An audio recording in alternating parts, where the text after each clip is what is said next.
दीर्घकालीन पूंजी लाभों पर कर की गणना करना एवं आकस्मिक आयों पर कर की गणना करने को कुछ उदाहरण के माध्यम से समझते हैं। ये एक प्रश्न मैंने लिया है जिससे सुंदरम एक व्यापारी हैं। कर निर्धारण वर्ष 2019-20 के लिए उनकी आय का विवरण निम्न है। Mister Sundaram is a businessman. The particulars of his income are as follows for the assessment year 2019-20। पहला है व्यापार से आय, बिजनेस इनकम 5,44,500 रुपए, रुपीज 5,44,500। मकान संपत्ति से आय गणना की गई, income from house property computed 24,000 रुपए, रुपीज 24,000। सरकारी प्रतिभूतियों पर ब्याज, इंटरेस्ट ऑन गवर्नमेंट सिक्योरिटीज 20,000 रुपए, रुपीज 20,000। दीर्घकालीन पूंजी लाभ, लॉन्ग टर्म कैपिटल गेन्स 12,000 रुपए, रुपीज 12,000। घुड़दौड़ की जीत, विनिंग फ्रॉम हॉर्सेस 7,000 रुपए, रुपीज 7,000। उसने 5,000 रुपए जीवन बीमा प्रीमियम दिया। He has paid life insurance premium amounting to rupees 5,000। आपको उनके शुद्ध कर दायित्व की गणना करनी है। You are required to compute his net tax liability। आइए उनके कर दायित्व की गणना करने के लिए सबसे पहले हम उनकी कुल आय की गणना करें। Calculation of total income of mister Sundaram for the assessment year 2019-20। Mister Sundaram की कुल आय की गणना कर निर्धारण वर्ष 2019-20 के लिए। इसके अंतर्गत आय का पहला शीर्षक इनकम फ्रॉम सैलरी, वेतन से आय, प्रश्न में नहीं है, नील। आय का दूसरा शीर्षक इनकम फ्रॉम हाउस प्रॉपर्टी, मकान संपत्ति से आय, प्रश्नानुसार 24,000 रुपए, रुपीज 24,000। आय का तीसरा शीर्षक इनकम फ्रॉम बिजनेस, व्यापार से आय, प्रश्नानुसार 5,44,500 रुपए, रुपीज 5,44,500। आय का चौथा शीर्षक कैपिटल गेन, पूंजी लाभ। पूंजी लाभ के अंतर्गत हमारे पास है लॉन्ग टर्म कैपिटल गेन, दीर्घकालीन पूंजी लाभ, जो प्रश्नानुसार है 12,000 रुपए। आय का पांचवा और आखिरी शीर्षक इनकम फ्रॉम अदर सोर्सेस, अन्य साधनों से आय, जिसमें 2 पॉइंट हमारे प्रश्न में है। पहला है इंटरेस्ट ऑन गवर्नमेंट सिक्योरिटीज, सरकारी प्रतिभूतियों पर ब्याज 20,000 रुपए। दूसरा है विनिंग फ्रॉम हॉर्सेस, घुड़दौड़ से जीत 7,000 रुपए। तो दोनों मिलाकर अन्य साधनों की कुल आय हो गई 27,000 रुपए। आय की पांचों शीर्षकों का योग, ग्रॉस टोटल इनकम, सकल कुल आय 6,60,500 रुपए। ग्रॉस टोटल इनकम, सकल कुल आय 6,60,500 रुपए। अब इसमें धारा 80C से लेकर 80U तक की कटौतियां घटाई जाती है। हमारे प्रश्न के हिसाब से उन्होंने अपनी जीवन बीमा प्रीमियम 5,000 रुपए का भुगतान किया था। उन्होंने 5,000 रुपए जीवन बीमा प्रीमियम का भुगतान किया है, उसकी उनको धारा C पे छूट मिलेगी। तो deduction of under section 80C, धारा 80C की कटौती, लाइफ इंश्योरेंस प्रीमियम, जीवन बीमा प्रीमियम 5,000 रुपए। तो 5,000 रुपए की जीवन बीमा प्रीमियम घटाने के बाद टोटल इनकम, कुल आय 6,02,500 रुपए। टोटल इनकम, कुल आय 6,02,500 रुपए।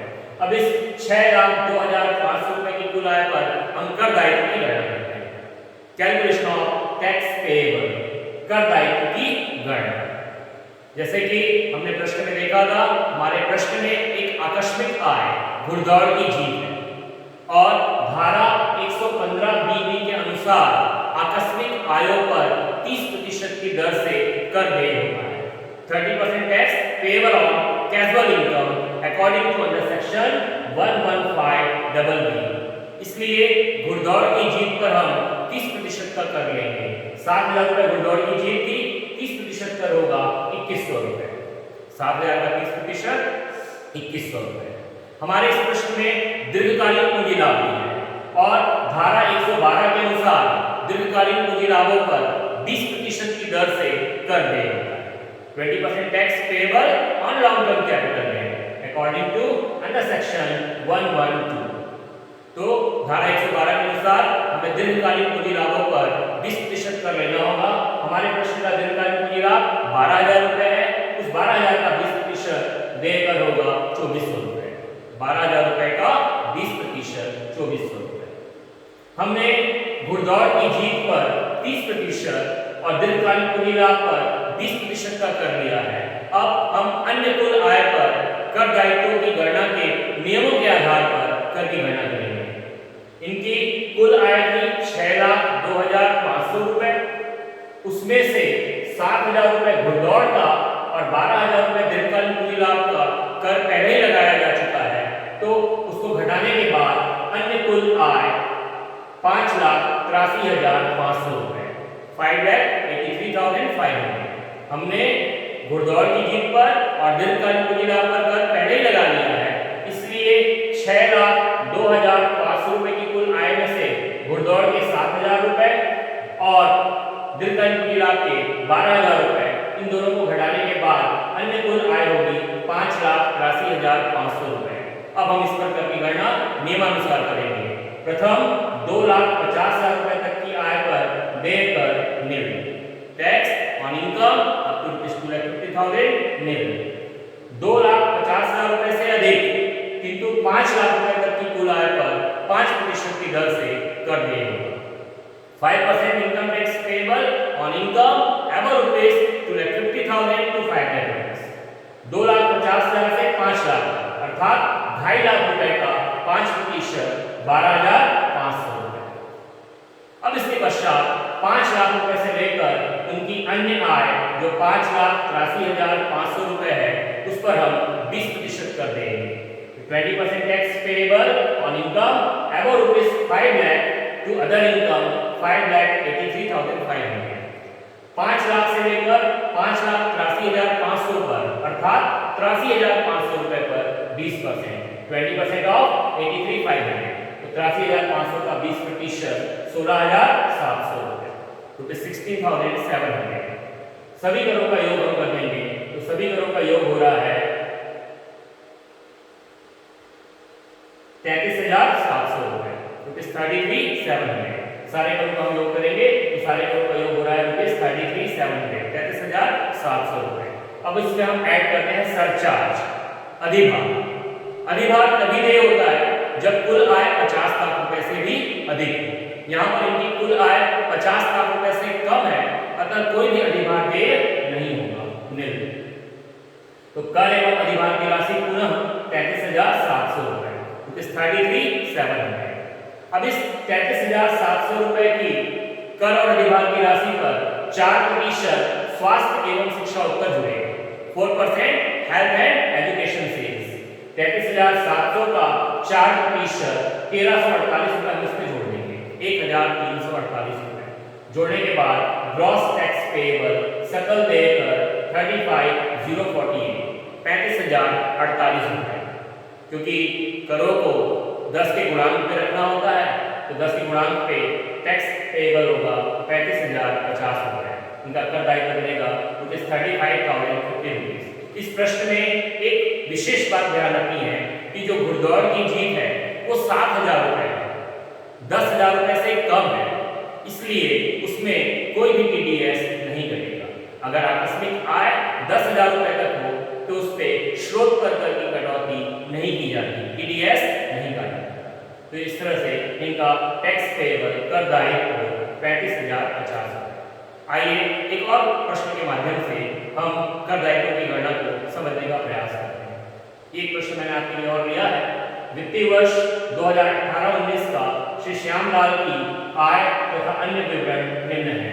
Following are the income and other particulars of Shri Shyamlal for the financial year 2018-19। वेतन से कर योग्य आय, टैक्सेबल इनकम फ्रॉम सैलरी 3,50,000। अल्पकालीन पूंजी लाभ, शॉर्ट टर्म कैपिटल गेन 12,000। दीर्घकालीन पूंजी लाभ, लॉन्ग टर्म कैपिटल गेन 40,000।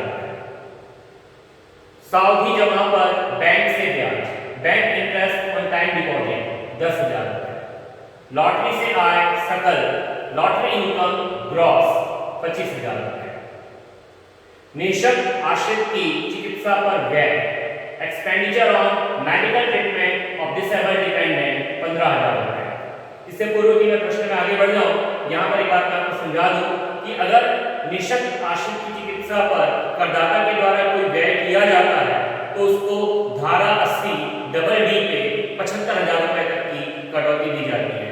यदि करदाता पर कोई आश्रित है, निःशक्त है, तो निःशक्त आश्रित के देखरेख पर, उसकी चिकित्सा पर करदाता के द्वारा जितने भी व्यय किए जाएंगे, धारा 80 डबल डी के अंतर्गत उसे 75,000 रुपए तक की कटौती दी जाएगी, 75,000 रुपए की कटौती दी जाएगी। आगे हम प्रश्न में बढ़ते हैं। राष्ट्रीय बचत पत्र 8वां निर्गमन में विनियोग, investment in national saving certificate eighth issue 10,000 रुपए। इंदिरा गांधी स्मृति ट्रस्ट को चेक द्वारा दान 25,000 रुपए। Donation to Indira Gandhi memorial trust by cheque 25,000 और सार्वजनिक प्रोविडेंट फंड में अंशदान 15,000 रुपए। Contribution to public provident fund ₹15,000। सार्वजनिक प्रोविडेंट फंड में अंशदान 15,000 रुपए। Contribution to public provident fund 15,000। इससे पूर्व कि मैं आगे बढ़ जाऊं, मैं आपको यहाँ पर एक बात बता दूं कि यहाँ पर पॉइंट नंबर 7 और पॉइंट नंबर 9 दोनों धारा 80C के अंतर्गत कटौती दी जाएगी। पॉइंट नंबर 7 पे है राष्ट्रीय बचत पत्र 8वां निर्गमन में विनियोग, investment in national saving certificate eighth issue, और पॉइंट नंबर 9 में है contribution to public provident fund, सार्वजनिक प्रोविडेंट फंड में अंशदान। इन दोनों की धारा 80C में छूट मिलती है। पॉइंट नंबर 6 पे जो था expenditure on medical treatment of disabled dependent, निःशक्त आश्रित की चिकित्सा पर व्यय, इसकी धारा 80DD में 75,000 रुपए की कटौती दी जाती है। व्यय ज्यादा हो या कम हो, कटौती निर्धारित है 75,000 रुपए की धारा 80DD पे कटौती दी जाएगी। और पॉइंट नंबर 8 में था donation to Indira Gandhi memorial trust by cheque, Indira Gandhi स्मृति ट्रस्ट को चेक द्वारा दान, इसकी धारा 80G में 50% की कटौती दी जाती है। तो धारा 80G के अंतर्गत हम इसकी 50% की कटौती देंगे। तो जब अभी हम कुल आय की गणना करेंगे तो 80C, 80DD, 80G, ये जो धाराएं मैंने बताई हैं इनको हमें ध्यान रखना होगा। आइए इनके कर दायित्व की गणना करने के लिए हम पहले इनकी कुल आय की गणना करेंगे। Calculation of total income of mister Shyamlal. Shri Shyamlal की कुल आय की गणना फॉर द असेसमेंट ईयर 2019-20 कर निर्धारण वर्ष 2019-20 के आय का पहला शीर्षक इनकम फ्रॉम सैलरी, वेतन से आय 3,50,000। आय का दूसरा शीर्षक इनकम फ्रॉम हाउस प्रॉपर्टी, मकान संपत्ति से आय नहीं है, निल। आय का तीसरा शीर्षक इनकम फ्रॉम बिजनेस, व्यापार से आय, ये भी हमारे प्रश्न में नहीं है, निल। आय का चौथा शीर्षक कैपिटल गेन, पूंजी लाभ, इसके अंतर्गत लॉन्ग टर्म कैपिटल गेन, दीर्घकालीन पूंजी लाभ 40,000 रुपए, शॉर्ट टर्म कैपिटल गेन, अल्पकालीन पूंजी लाभ 12,000 रुपए। उस तरह से कुल करयोग्य पूंजी लाभ 52,000, 52,000 रुपए। आय का पांचवा और आखिरी शीर्षक इनकम फ्रॉम अदर सोर्सेज, अन्य साधनों से आय, जिसके अंतर्गत है bank interest on time deposit, सावधि जमा पर बैंक ब्याज 10,000 रुपए, और लॉटरी की आय, लॉटरी इनकम 25,000 रुपए। तो कुल मिलाकर अन्य साधनों की आय 35,000 रुपए, 35,000। आय की पांचों शीर्षकों का योग ग्रॉस टोटल इनकम, सकल कुल आय 4,37,000, 4,37,000 रुपए। अब इसमें धारा 80C से लेकर धारा 80U तक की वही कटौतियां घटाई जाएंगी जो अभी मैंने आपको प्रश्न पढ़ते समय समझाई थी। सर्वप्रथम धारा 80C अंडर सेक्शन 80C, जिसमें प्रश्न में 2 पॉइंट है। Investment on NSE eighth issue, राष्ट्रीय बचत पत्र 8वां निर्गमन में विनियोग 10,000 रुपए। Contribution to public provident fund, सार्वजनिक प्रोविडेंट फंड में अंशदान 15,000 रुपए। इस तरह से दोनों मिलाकर 80C 25,000 रुपए। दूसरी धारा 80DD, धारा 80DD, धारा 80DD के अंतर्गत करदाता पर आश्रित कोई निःशक्त होता है तो उसके जीवन पर, उसके देखरेख पर, उसकी चिकित्सा पर करदाता के द्वारा कितने भी व्यय किए जाएं, करदाता को 80DD के अंतर्गत 75,000 रुपए की छूट दी जाती है। तो ये 75,000 रुपए की छूट डिसेबल्ड डिपेंडेंट के लिए, निःशक्त आश्रित के लिए। और आखिरी धारा 80G की छूट से मिलेगी क्योंकि उन्होंने इंदिरा गांधी मेमोरियल ट्रस्ट को दान दिया था। Donation to Indira Gandhi memorial trust, Indira Gandhi memorial trust को दिए गए दान की 50% की कटौती होती है। 25,000 का दान था, 50% 12,500 रुपए की कटौती मिलेगी। तो धारा 80 की ये सभी कटौतियां कुल मिलाकर 1,12,500 रुपए, 1,12,500 रुपए घटाने के बाद टोटल इनकम कुल आय 3,24,500 रुपए। टोटल इनकम कुल आय 3,24,500। आइए अब इस पर दे करके गणना करते हैं। Calculation of tax paid. सबसे पहले धारा 115 बीबी के अनुसार आकस्मिक आयों पर 30% कर देय होता है। हमारे प्रश्न में लॉटरी का इनाम था, इसलिए लॉटरी के इनाम पर 30% कर देय होगा। तो 30% टैक्स ऑन लॉटरी इनकम। 25,000 रुपए की लॉटरी है, 30% कर 7,500 रुपए। 25,000 रुपए की लॉटरी का 30% कर 7,500 रुपए। हमारे प्रश्न में दीर्घकालीन पूंजी लाभ भी है और धारा 112 के अनुसार दीर्घकालीन पूंजी लाभों पर 20% कर देय होता है। 20% tax payable on long term capital है अंडर सेक्शन 112। तो दीर्घकालीन पूंजी लाभ पर 20% का कर देंगे। दीर्घकालीन पूंजी लाभ 40,000 रुपए का है, उसका 20% कर 8,000 रुपए। हमने लॉटरी की आय पर 30% और दीर्घकालीन पूंजी लाभ पर 20% का कर ले लिया है। अब हम इनकी अन्य कुल आय पर कर दायित्वों की गणना के नियमानुसार कर की गणना करेंगे। जब हम लोगों ने सॉल्व किया था तो कुल आय पर हम कुल आय में से लॉटरी की आय पर पहले ही 30% का कर लगा चुके हैं और दीर्घकालीन पूंजी लाभ पर हम पहले ही 20% का कर लगा चुके हैं। इसलिए अब हम इनकी अन्य कुल आय पर कर दायित्वों के नियमानुसार कर की गणना करेंगे। तो जिसमें सबसे पहले प्रथम 2,50,000 रुपए तक की आय पर कोई भी कर देय नहीं होगा।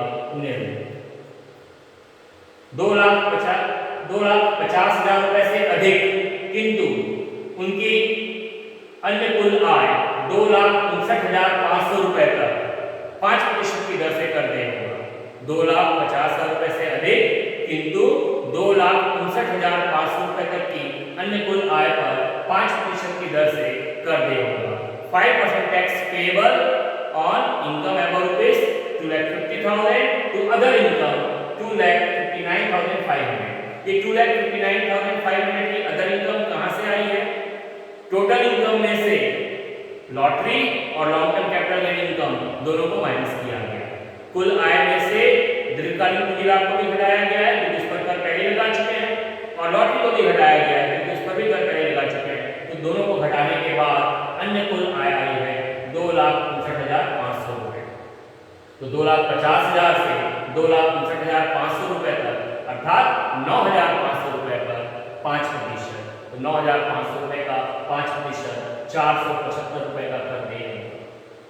इन सभी करों को हम जोड़ेंगे तो 15,375 रुपए का होगा।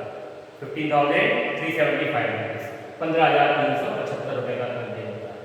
क्योंकि यहाँ पर इनकी कुल आय 3,50,000 रुपए से कम थी और ये भारत में निवासी है।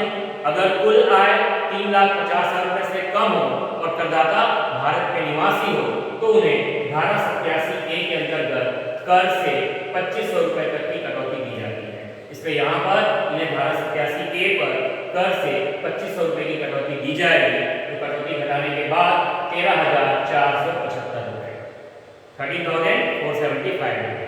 अब इस पे सरचार्ज ऐड करेंगे, अधिभार जोड़ेंगे और अधिभार निल होगा क्योंकि कुल आय 50 लाख रुपए से भी कम है और यदि कुल आय 50 लाख रुपए से कम हो तो कोई अधिभार नहीं लगता। कर और अधिभार की राशि हो गई 13,475 रुपए, जिस पर 4% की दर से स्वास्थ्य एवं शिक्षा उत्कर्ष में 4% हेल्थ एंड एजुकेशन फीस 13,475 का 4% 539 रुपए ये स्वास्थ्य और शिक्षा उत्कर्ष हम जोड़ेंगे तो ग्रॉस टैक्स पेएबल सकल देय कर 14,014 रुपए 14,014 रुपीस 14,014 रुपए।